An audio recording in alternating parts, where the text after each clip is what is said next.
दरम्यान अमरावतीमध्ये आज महायुतीची महत्त्वाची बैठक आहे। समन्वयक बैठक ही बोलावण्यात आली आहे। तर येणाऱ्या विधानसभा निवडणुकीबाबत या बैठकीमध्ये चर्चा होणार असल्याची माहिती आहे। आमदार रवी राणा यांना मात्र बैठकीचं निमंत्रण नाहीये। आमदार रवी राणा जे महायुती सोबत आहेत, मुख्य म्हणजे रवी राणा यांच्या पत्नी नवनीत राणा यांनी भाजपकडून लोकसभेची निवडणूक लढवलेली होती, पण त्यांना या बैठकीचं निमंत्रण नसल्याची माहिती समोर येते। त्यामुळे आता येणाऱ्या विधानसभेसाठी रवी राणांना महायुती सोबत घेणार की नाही असा सवाल या ठिकाणी उपस्थित होतोय। विधानसभेच्या पार्श्वभूमीवर बैठकीमध्ये चर्चा होणार आहे। तर संत ज्ञानेश्वर सांस्कृतिक भवनात बैठकीचं आयोजन करण्यात आलंय। बैठकीमध्ये पश्चिम विदर्भातील महायुतीच्या नेत्यांची उपस्थितीही असेल। तर शिवसेनेकडून मंत्री उदय सामंत, भाजपकडून आमदार प्रसाद लाड आणि राष्ट्रवादीकडून अनिकेत तटकरे हे उपस्थित असतील। अमरावती लोकसभा निवडणुकीमध्ये भाजपचा उमेदवार पराभूत झाला होता आणि तो उमेदवार होता नवनीत राणा। त्या पार्श्वभूमीवर की काय आता नवनीत राणा यांचे पती रवी राणा यांना या बैठकीसाठी निमंत्रण नसल्याची माहिती समोर येते। दरम्यान विधानसभा निवडणुकीसाठी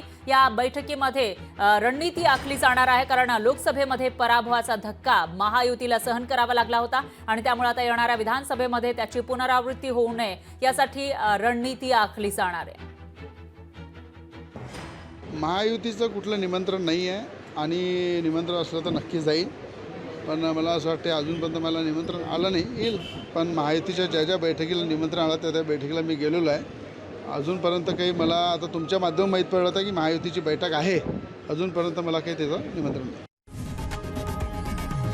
लोकशाही मराठी ऐका, पहा, जागरूक रहा।